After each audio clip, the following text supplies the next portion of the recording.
नमस्कार, आप सुन रहे हैं आकाशवाणी ईटानगर और अरुण एफएम 103.1 मेगाहर्ट्ज़। एक और नए कार्यक्रम के साथ मैं हूं आपके रेडियो साथी गैर अता। श्रोता, आज हम एक ऐसे विषय पर बात करने वाले हैं, या कह सकते हैं कि एक ऐसी बीमारी पर बात करने वाले हैं जिससे खास करके आज के ज़माने में लोग बहुत ज़्यादा पीड़ित हैं, बहुत ज़्यादा इसका शिकार हो रहे हैं, लेकिन जिसके बारे में लोग कम बातें करते हैं और कम जागरूकता होती है। जी हाँ श्रोताओ, आज हम बात करेंगे मेंटल हेल्थ और इलनेस, यानी हमारा जो मानसिक स्वास्थ्य और उससे जुड़ा रोग के बारे में। और इस विषय पर बात करने के लिए आज हम अपने स्टूडियो में आमंत्रित किया है लेयर अतर, साइकोलॉजिस्ट, पीएचडी स्कॉलर है आप साइकोलॉजी डिपार्टमेंट आरजीयू में, और all Arunachal Pradesh psychological association के चेयरपर्सन भी है। तो लेयर मैडम, आपका बहुत बहुत स्वागत है। Thank you. तो जैसे कि अभी मैंने बताया कि मेंटल हेल्थ जो एक बहुत बड़ा मुद्दा है, एक बहुत बड़ा सब्जेक्ट है, कह सकते हैं एक बहुत बड़ा चैलेंज है आज के ज़माने में। और कहीं ना कहीं जैसे कि हमको लगता है कि हम लोग कम जागरूक है, और जो लोग थोड़ा बहुत जानते हैं कम बात करते हैं इस विषय में। तो जैसे कि मेंटल हेल्थ के बारे में हम बात करने से सबसे पहले हम चाहेंगे कि आप हमारे श्रोताओं को बताएं कि मेंटल हेल्थ एग्जैक्टली किस तरह से उसको हम डिस्क्राइब करेंगे, वो किसे कहते हैं। मेंटल हेल्थ जैसा अभी है, आई थिंक इसका जो मीनिंग है पब्लिक में या फिर जो जनरल पॉपुलेशन में, उन लोग मेंटल हेल्थ सुनने से थोड़ा डर जाते हैं। जी। तो उन लोग सोचता है मेंटल मतलब पागल। हाँ। बट एक्चुअली मेंटल हेल्थ मतलब आपका एक हेल्थ का वो पार्ट जिसका वजह से आप सोच सकता है, जिसका वजह से आप डिसीजंस बना सकता है, जो आपका नॉर्म ओवरऑल जो हेल्थ है उसके लिए बहुत इम्पॉर्टेंट है। तो अगर आप अच्छा से सोच नहीं सक रहे, आप अच्छा से सो नहीं पा रहा है, आप खुद का सेल्फ एस्टीम अगर लो है, तो वो सब एस्पेक्ट जो है मेंटल हेल्थ का अंदर आता है। तो मेंटल हेल्थ बेसिकली आपका माइंड से रिलेटेड जो भी है, आपका वेल बीइंग का जो वो है, सोच हो सकता है, आपका सेल्फ एस्टीम है, आप दुनिया को कैसे देखता है, ऑल दिस आपका मेंटल हेल्थ का अंदर में आएगा। हाँ, तो अगर हम मेंटल इलनेस के बारे में बात करते हैं तो उसमें हम किन किन चीज़ों को देख सकते हैं। तो जैसे फिजिकल हेल्थ में ही आपका कभी कभी कुछ कुछ डिस्टर्बेंसेस आता है या फिर कुछ कुछ प्रॉब्लम्स आता है, तो हम लोग उसको फिजिकल इलनेस बोलते हैं। जी। वैसे ही मेंटल हेल्थ का भी जो फंक्शनिंग है उसमें कभी कभी हम लोग का डिस्टर्बेंसेस, क्योंकि लाइफ का स्ट्रेस का वजह से या फिर हॉर्मोन्स या फिर कुछ भी एनी अदर रीज़न का वजह से हम लोग का मेंटल हेल्थ जब अच्छा से फंक्शन नहीं करता है, उसको हम लोग मेंटल इलनेस बोलते हैं। तो बहुत सारा टाइप्स ऑफ मेंटल इलनेस है, लेकिन मेरा एक्सपीरियंस में अरुणाचल पॉपुलेशन में एंजाइटी इश्यूज बहुत सारा देखा है, डिप्रेशन बहुत सारा देखा है, एंड फैमिली के तरफ से रिलेटेड बहुत सारा कंट्रीब्यूशन है ये दो डिजीजेस के ऊपर। हाँ, ये मैंने देखा है। हाँ, जैसे कि हम अक्सर बोलते हैं कि स्ट्रेस को भी हम क्या मेंटल इलनेस में ला सकते हैं। स्ट्रेस आपका इलनेस नहीं, वो मेंटल हेल्थ डिस्टर्बेंस बोल सकते हैं हम। जैसे stress will be the first step. आप अगर स्ट्रेस को अच्छा से आप नहीं निभाया, तब आपका मेंटल हेल्थ इलनेस निकल सकता है। तो जैसे स्ट्रेस आपका होना इज नॉर्मल, एंड स्ट्रेस भी देखा जाए तो दो टाइप का स्ट्रेस है। एक है you stress which is good for you, मतलब आपको जैसे आप इंटरव्यू से पहले आप नर्वस हो, हाँ। तो आपका बटरफ्लाइज आता है पेट पे, एंड देन वो क्या करता है, आपको कहीं ना कहीं आपका परफॉर्मेंस अच्छा करने के लिए आपको पुश करता है। हाँ। तो वो एक अच्छा काइंड ऑफ स्ट्रेस है, वो है यू स्ट्रेस। एंड जो नेगेटिव टाइप ऑफ स्ट्रेस है वो है डिस्ट्रेस, जो आपका परफॉर्मेंस को कम कराता है, आपका सेल्फ एस्टीम को कम कराता है, टेंशन को हाई कराता है। तो बेसिकली स्ट्रेस जो है वो हमारा नॉर्मल लाइफ में अप्स एंड डाउन्स का वजह से आसपास हमारा ज़िंदगी में या लाइफ में जो भी प्रॉब्लम्स हो रहा है, उसको देख के हमारा जो रिएक्शन है वो हम लोग स्ट्रेस बोल सकते हैं। लेकिन यही स्ट्रेस को अगर आप अच्छा से ध्यान नहीं दिया, आप इसको ओवरलुक किया, तब ये जाके फुल ब्लोन इलनेस हो सकता है। अभी जैसे डिप्रेशन और एंजाइटी, ये हमारे अरुणाचल में बहुत ज़्यादातर ये दोनों शब्द सुनने को मिलता है। तो हम ये दोनों के बारे में थोड़ा ब्रीफ में जानना चाहेंगे। देखिए, डिप्रेशन और एंजाइटी दोनों एक प्रॉपर डिसऑर्डर है जी। तो डिसऑर्डर के लिए प्रॉपर डायग्नोसिस ज़रूरी है, जिसमें अंदर प्रॉपर क्राइटेरियाज होता है। तो इसको अगर अगेन इक्वेट करना है फिजिकल हेल्थ के लिए, सो दैट जितना लोग भी ये सुन रहा है सिंपल टर्म्स में समझे ना। हाँ। तो अगर फिजिकल हेल्थ के लिए भी अगर आपको जैसे लग रहा है कि मेरा पास I am coughing up blood, मेरा कफ में ब्लड निकल रहा है, तब आप घर बैठ के आप डायग्नोस नहीं करेंगे कि मेरा टीबी हो गया या फिर मेरा लंग कैंसर हो गया। आप एक डॉक्टर के पास जाओगे, प्रॉपर टेस्ट कराओगे, उसके बाद आपका डायग्नोसिस होगा कि हाँ चलो टीबी है या कैंसर है।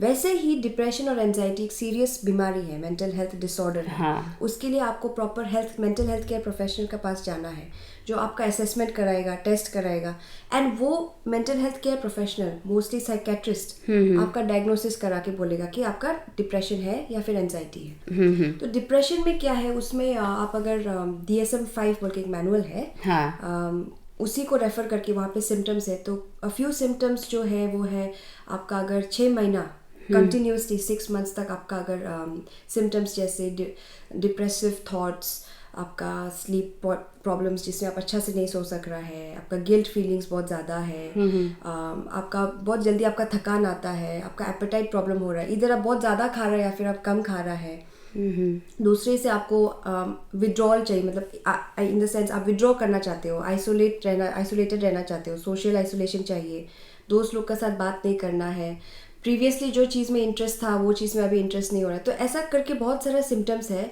जो आपको कंटिन्यूसली 6 मंथ्स कंटिन्यूसली तक रहना है, तब जाके आपका डायग्नोसिस हो सकेगा कि ये हाँ डिप्रेशन है। तो बेसिकली डिप्रेशन जो है, मेरा एक्सपीरियंस में हम जितना क्लाइंट्स को देखा है, एक फीलिंग ऑफ हॉलोनेस या एक फीलिंग ऑफ एक्सट्रीम सैडनेस भी, सैडनेस से ही एक रिलेटेड एक वो है, एक एक्सपीरियंस है जिसमें सैडनेस भी नहीं, एक एम्प्टीनेस एक का बहुत एक स्ट्रॉन्ग प्रेजेंस रहता है। हाँ। लेकिन अक्सर लोग कहते हैं कि उस दिन तो हम डिप्रेशन में चला गया था, मेरा तो ऐसा एंजाइटी का प्रॉब्लम है।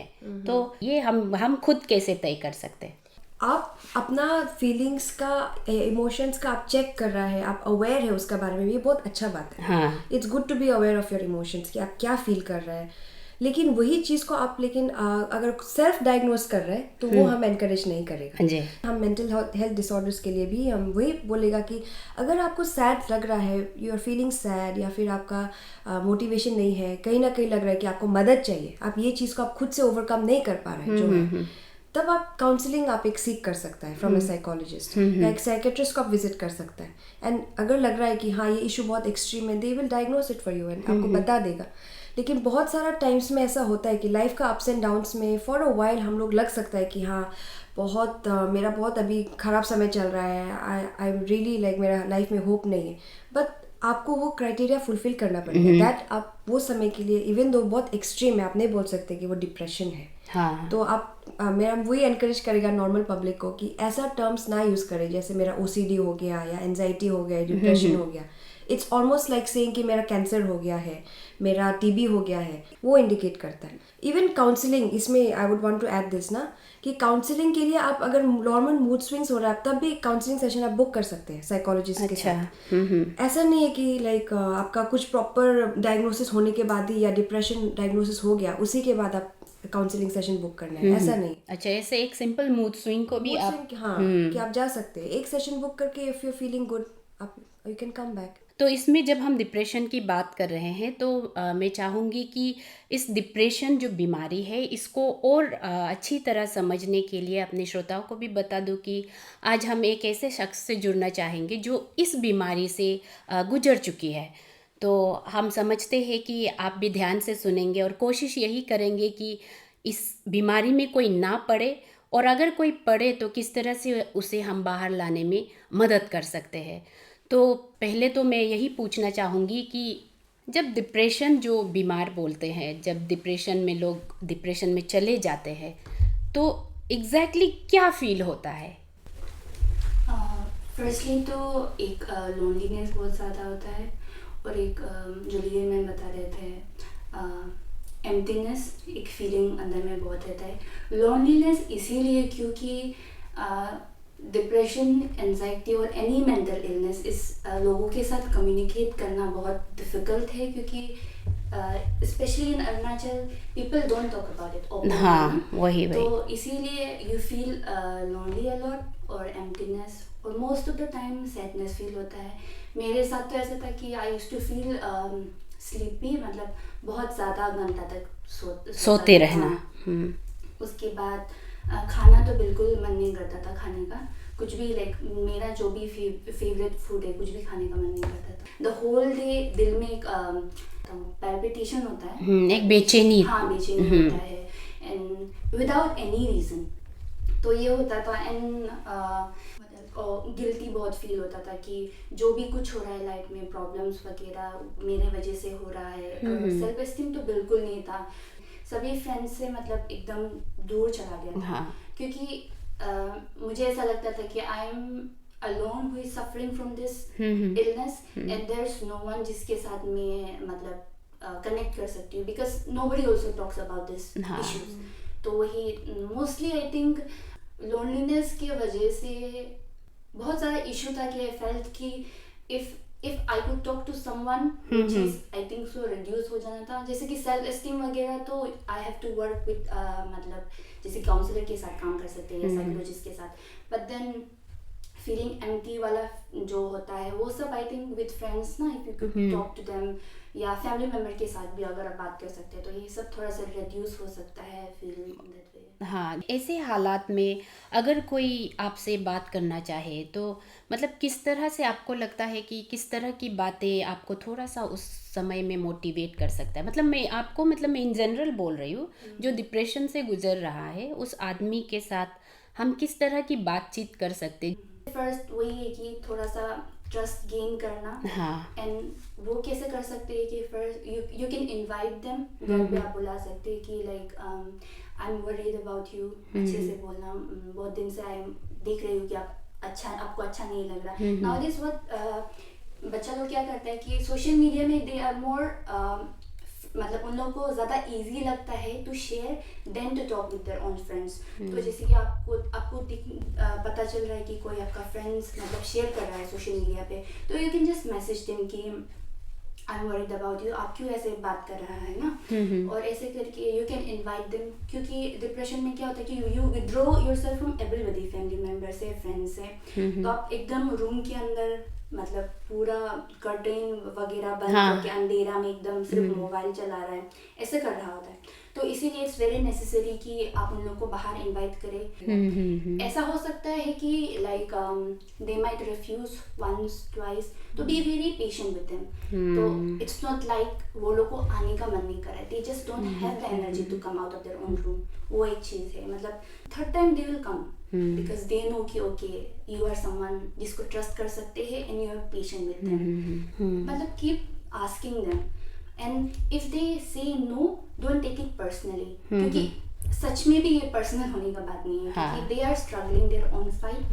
तो आप पर्सनल मत लो और be patient with them. I say इसमें कैन आई ऐड समथिंग? यहाँ पे मेरा एक्सपीरियंस मैंने देखा है कि पेरेंट्स जो है sometimes it's not like intentionally but unintentionally unknowingly उन लोग ब्लेम कर देता है बच्चा को हाँ कि आप क्या कर रहे हैं अकेला रूम में, जैसे अभी डिस्क्राइब किया, अकेला रूम में भूत जैसा क्यों बैठ रहे हैं? हाँ। तुमको क्या नहीं दिया है? पैसा दिया है, तुमको पढ़ा रहा है, जो चीज़ चाहिए दे रहा है, तुम क्यों अंदर में बैठ रहे? तो ये एक मैसेज है फॉर द पेरेंट्स कि ट्राई एंड अंडरस्टैंड कि देयर उन लोग का अपना एक इशू है जिसको उन लोग दे गोइंग थ्रू इट। तो जैसे अभी बताया कि पेशेंटली अगर उनको डील करना है, आप उनको टाइम दीजिए, अपना रूम से उनको खुद से निकल के आने दीजिए। डोंट क्रिटिसाइज देम, क्योंकि आप अगर उनको ये डांटोगे तो वो ही और शी विल विथड्रॉ और ज़्यादा हो जाएगा। तो ये ब्लेम गेमिंग नहीं करना है कि तुम अभी फेल हो गया, तुम अभी क्लास नहीं कर रहे। लाइक आई थिंक अरुणाचल में ये बहुत बड़ा चीज़ है, तुम पढ़ाई नहीं कर रहे, तुम्हारे देखो फेल हो गया है, तुम ऐसे से बैठ के अच्छा नहीं है, बदमाश कर रहा है।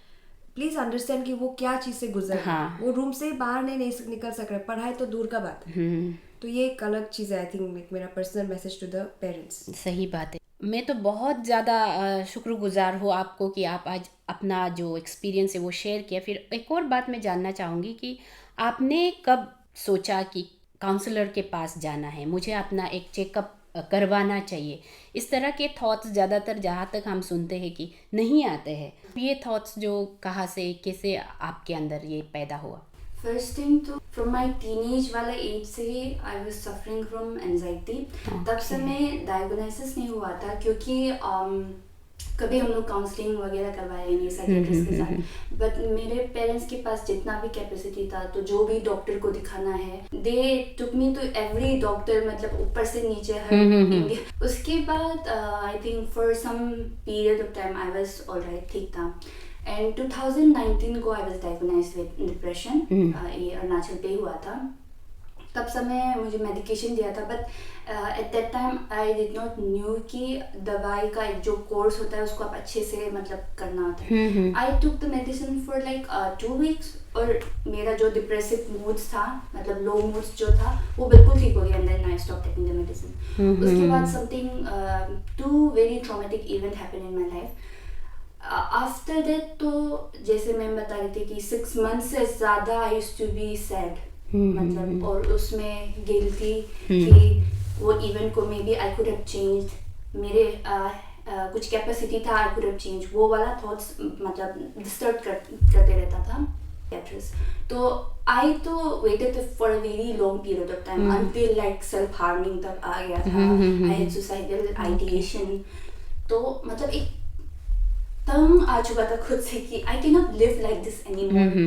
तब जाके I seek help from my psychiatrist. उसी समय आई वाज आल्सो सीकिंग मतलब therapy from my psychologist. And तो ऐसे करके उस समय में भी journey was very up and down वाला।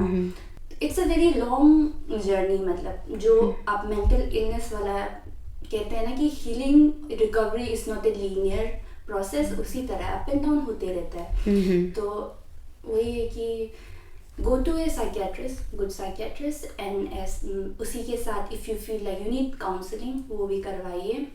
तो मैंने भी ऐसे ही करके अभी तक मेरा चल रहा है। अभी तो I am in a very good position कि मैं यहाँ आगे आ जाऊँ, आपके साथ शेयर कर सकती। तो इवन इफ अभी अगर मुझे लगता है कि there are somethings I can not deal on my own, तो I still go to therapist और साइकोलॉजिस्ट। हम तो बस बधाई देना चाहेंगे, मतलब आप ऐसे एक बीमारी से आप खुद को बाहर ला पाए, क्योंकि ये भी एक स्ट्रॉन्ग पर्सनालिटी को शो करता है कि आपने सोचा कि नहीं, मुझे ऐसे नहीं जीना है, अदरवाइज लोग सुसाइड तक चला जाता है। तो इसलिए, और अपने श्रोताओं को भी मैं बता दूं, शायद आप लोग सोच भी रहे होंगे कि नाम भी नहीं बताया, लेकिन मैं बोलना चाहूँगी कि हमारे यहाँ पे जो है लोग मेंटल हेल्थ को लेके, जो डिप्रेशन या मेंटल इश्यूज़ को लेके अवेयर नहीं है। हो सकता है कि कल को इन्हें लोग गलत नज़र से देखें। हम उस बात को ध्यान में रखते हुए उनका नाम भी आपको नहीं बताया, और हम समझते हैं कि आप इस बात को ज़रूर समझेंगे। तो आपका बहुत बहुत शुक्रिया हमारे साथ जुड़ने के लिए, और अपने जिस तकलीफ़ से आप गुजरे, जिस दौर से आप गुजरे, उसको हमारे श्रोताओं के साथ शेयर करने के लिए। अब हम वापस आते हैं लेयर मैडम के साथ। तो इन्होंने तो अपना मतलब समझ लिया कि मुझे किसी का हेल्प चाहिए। कोई लोग होता है जो ये नहीं सोच पाते हैं, तो उसमें हम क्या कर सकते हैं? इसमें एक चीज़ क्लैरिफाई करना चाहूँगी। सेल्फ हार्म सिर्फ फिजिकली नहीं होता है। ओके। आप खुद को मेंटली भी सेल्फ हार्म कर सकते हैं।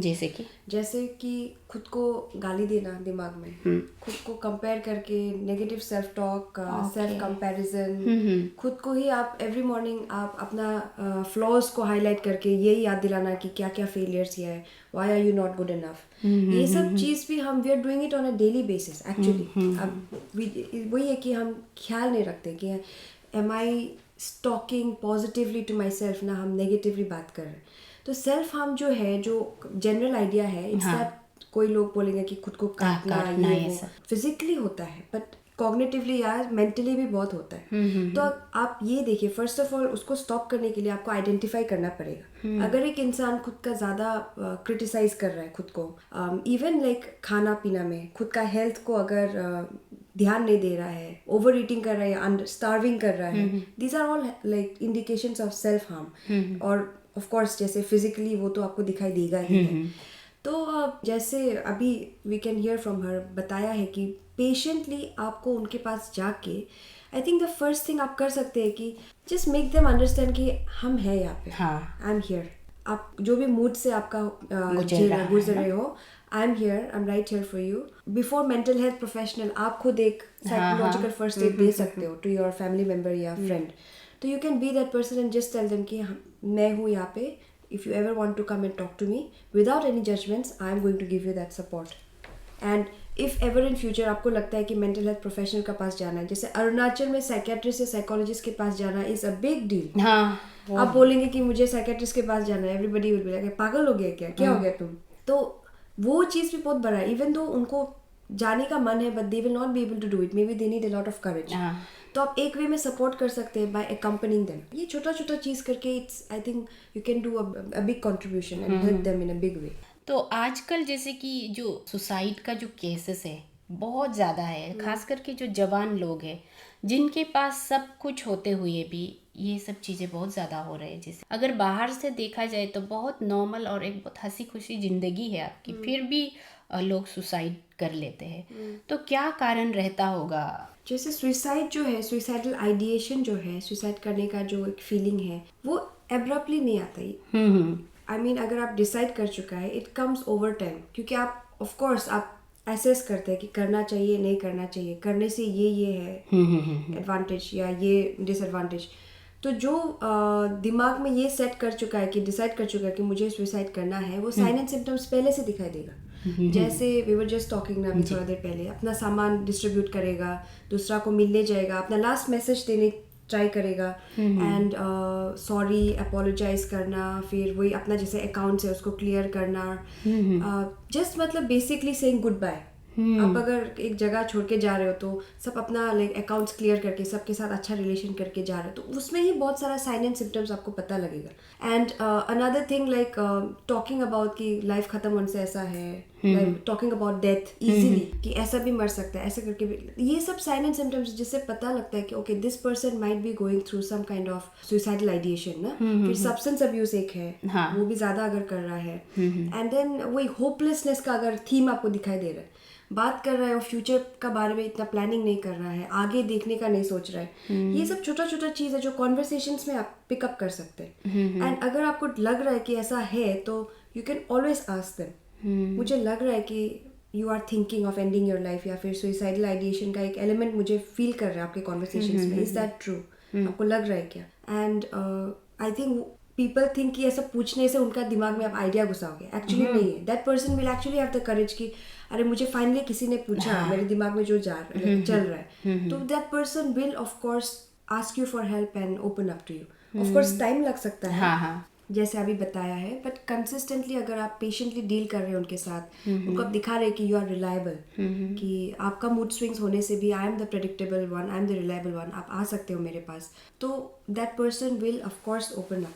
अनदर थिंग, लेकिन एक अलग इंस्टेंस में सुसाइड जब होता है it's out of impulsive behaviour, वो भी होता है. अच्छा. I have seen it in my clients also. कभी कभी ज़्यादा डिप्रेसिव होके या फिर ज़्यादा आई वुड से गुस्सा होके फाइट्स हो गया, तो इम्पल्सिवली भी उन लोग they do and up like you know taking, मतलब कोई प्लान नहीं है, बस ऐसे ही गुस्से में अभी कर लिया. ऐसा भी होता है. तो फिर ऐसे लोगों को फिर उनका फिर तरीका अलग होगा, उनका way of treatment would be more of like impulse control training, अपना एंगर मैनेजमेंट, फिर अवेयरनेस कि मैं क्या फील कर रही हूँ, इमोशन मैनेजमेंट का ज़्यादा होगा.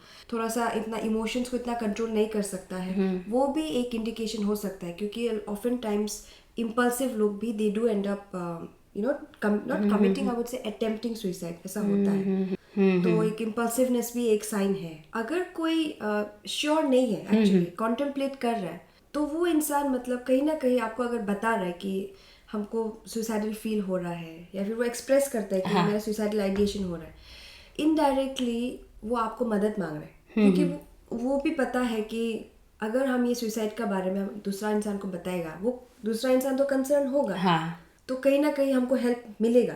तो in a way indirectly that person is asking for help. लेकिन द पर्सन, इसका डिफरेंस वही है, जो डिसाइड कर चुका है विल नेवर से कि I am thinking of committing suicide या फिर I am thinking of ending my life. Just imagine अगर आपको ये दुनिया छोड़ के जाना है, today is the last day of your life, आप क्या करोगे? You try to mend relationships, सबको अच्छा से बात करके गुड बाय करना चाहोगे, you want to give the things that gift देना चाहोगे, ऐसा करके यू वांट टू एग्जिट.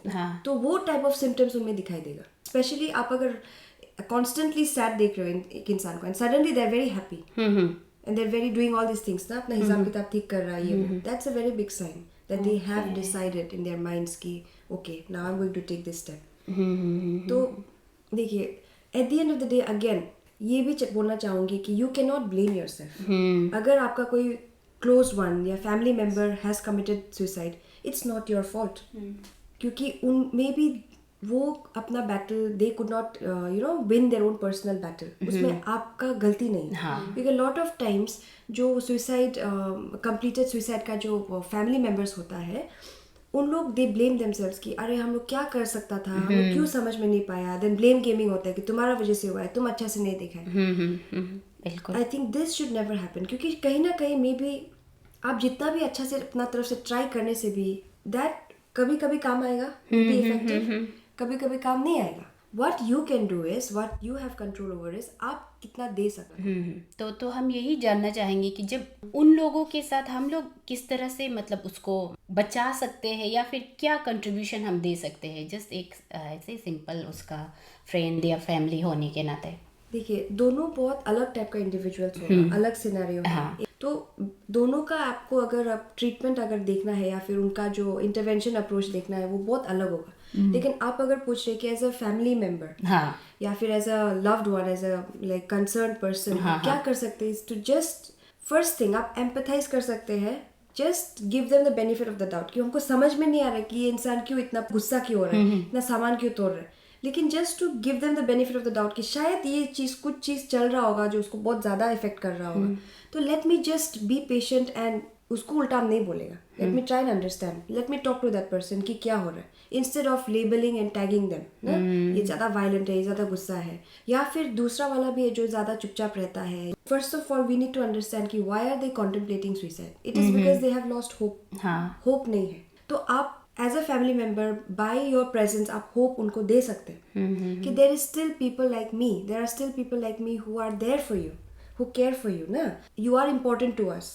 वो आप महसूस करा के just by being patient, being available, being reliable and by being their support, one trick हमने आई कैन नॉट से, बट एक जो मतलब I would say tried and tested method is वही अकम्पनिंग टू देयर अपॉइंटमेंट्स। आप मेंटल हेल्थ केयर प्रोफेशनल के पास लेके जाइए, तुमको मदद चाहिए क्या, कुछ काम है क्या जो हम कर सकते हैं तुम्हारे लिए।